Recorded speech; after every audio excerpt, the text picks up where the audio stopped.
దర్శనాలన్నీ పూర్తి చేసుకున్న అనంతరం మొత్తం అందరికి కూడా టికెట్ పెట్టించింది.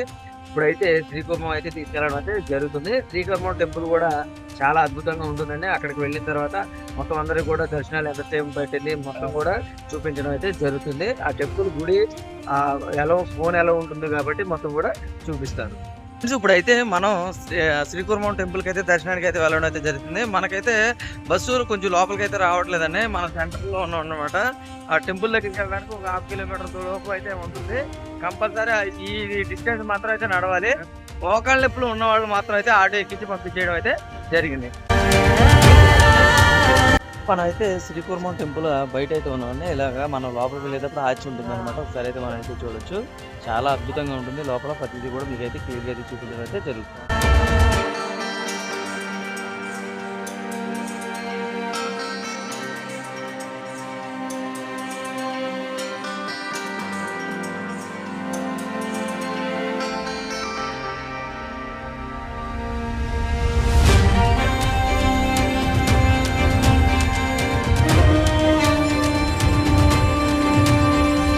శ్రీకుర్మం టెంపుల్ అండి. ఒకసారి చూడండి. మన బ్యాక్ సైడ్ అయితే కనపడుతుంది గోపురాలతో సహా. చాలా చాలా అద్భుతంగా ఉంది. లోపల కూడా మనం అయితే చూపిద్దాం. ఇదే ఇలా ఉన్నది అడ్రస్ లో మనకైతే ఇలా మండపం అయితే ఉంటుందండి. కాశీకి సొరంగ మార్గం అయితే ఉంటుందని ఇక్కడైతే రాయడం అయితే జరిగిందండి. ఋషులు రాజులు ఇక్కడికి వచ్చి స్వామివారిని సేవించేవారు. ఫ్రెండ్స్ మనం అయితే ఇప్పుడు శ్రీకుర్మం టెంపుల్ అయితే ఉన్నాం.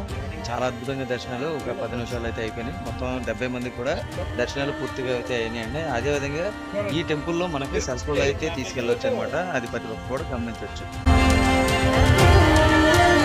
ఈ ఆలయం ఆంధ్రప్రదేశ్ రాష్ట్రంలో శ్రీకాకుళం జిల్లాలో శ్రీకుర్మం గ్రామంలో అయితే ఈ ఆలయం అయితే ఉన్నదండి. చాలా అద్భుతంగా వైష్ణవ దేవాలయాల్లో ఈ దేవాలయం ఒక ప్రత్యేక ప్రసిద్ధి చెందిన ఆలయం కింద చెప్పడం అయితే జరుగుతుంది. మనకి దేశంలోనే ఈ ఆలయానికి ఒక ప్రత్యేక గుర్తింపు కూడా ఉన్నదండి. కూర్మావతారం ఈ ఆలయంలో కూర్మ స్వరూపాన్ని ప్రతిష్ఠించి పూజలు జరిపించడం ఇక్కడ ఆనవాయితీ. చాలా అద్భుతంగా ఉంటుంది ఈ టెంపుల్.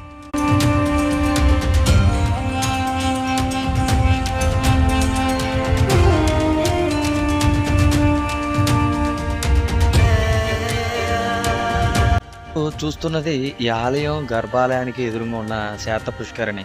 చాలా అద్భుతంగా ఉంటుంది. ఇక్కడ మనకి ఈ శాత పుష్కరిణి గురించి కూడా మనకైతే వివరణ అయితే ఇవ్వడం అయితే జరిగింది. ఒకసారి మనం అయితే క్లియర్గా చూడొచ్చు.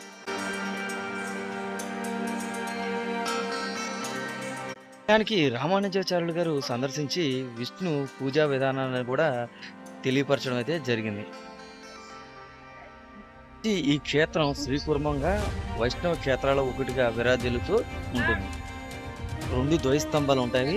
ఇది ఈ టెంపుల్ యొక్క ప్రత్యేకత. ఆలయంలో 108 స్తంభాలు అయితే ఉన్నాయండి. ఒక్కసారి చూసినట్లయితే ఈ శిలాకృతి ఈ దేని దానికి అయితే వెరైటీగా అయితే అయితే జరుగుతుంది. అంటే వేరువేరుగా ఉంటాయి అన్నమాట. ఒకసారి అయితే మనం క్లియర్గా అయితే చూడొచ్చు.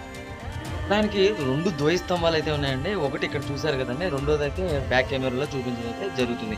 అవుట్ సైడ్ ఉంటుంది. మన ఎంట్రన్స్ లో మనకి క్యూ లైన్ 20 రూపాయల క్యూ లైన్ ఉంటుంది కదండి. అక్కడ ఉంటుంది అనమాట. ఒక్కసారి చూసినట్టయితే టెంపుల్ లోపల ఒక ధ్వజస్తంభం, అలాగే టెంపుల్ బయట ఒకటి ఒక ధ్వజస్తంభం అయితే ఉంటుంది. టెంపుల్ బయట అయితే ఉన్నామండి. ఇక్కడ వచ్చేటప్పటికి మండపానికి ఎదురు వచ్చేటప్పటికి స్తంభం అయితే కనపడుతుంది కండి, ధ్వజస్తంభం. మనకైతే ఈ టెంపుల్ 2 ధ్వజస్తంభాలు ఉండడం చాలా విశిష్టత. ఆది శంకరాచార్యులు సార్ మనం అయితే చూడొచ్చు. ఇక్కడికి స్వామివారి దర్శించుకోవడానికి వచ్చిన అందరం కూడా చూపించడం అయితే జరుగుతుంది. శ్రీకుర్మం టెంపుల్కి వచ్చినప్పుడు ఇక్కడ పాతాళ సిద్ధేశ్వర స్వామివారి టెంపుల్ కూడా ఉందండి. ప్రతి ఒక్కరు కూడా దర్శనం అయితే చేసుకోవాల్సిందిగా కోరుచు. అంటే మనతో పాటు వచ్చిన ఈ 70 మందికి కూడా ఈ టెంపుల్ కూడా చూపించడం అయితే జరుగుతుంది. ఇప్పుడు శ్రీకుర్మం టెంపుల్ దర్శనాలన్నీ పూర్తి చేసుకున్న అనంతరం మళ్ళీ అయితే మనం సింహాచలం వెళ్తున్నామని మన బస్సు అయితే ఒకటే బస్సు ముందు వెళ్ళిపోయింది. మొత్తం భోజనాలన్నీ కూడా వేసుకుని సింహాచలం బయలుదేరడం అయితే జరుగుతుంది. సింహాచలం టెంపుల్ దర్శనం చేసుకుని సాయంత్రం 8 లేదా 10 అయితే కస్టమర్ అన్ని పిక్ చేయించండి. అది మాత్రం గమనించండి. మేము అరసవెల్లి వచ్చినప్పుడు అసలు చాలా ఖాళీగా ఉందండి. ఇప్పుడు చూస్తారు కదా ఎంత ఫ్లోటింగ్ ఉన్నది అన్నది క్లియర్ గా అయితే కనిపిస్తుంది. వెహికల్స్ కార్లు ఎక్కడ పడితే అక్కడ రోడ్డు మీద అయితే ఆపేస్తున్నారు అనమాట. చూడండి ఎంత ఫ్లోటింగ్ ఉన్నదో.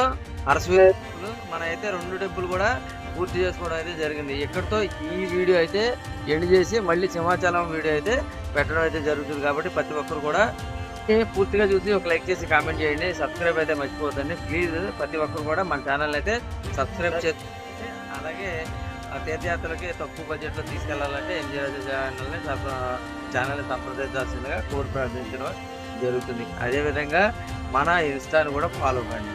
ఇక్కడితో ఈ వీడియో సెలవు.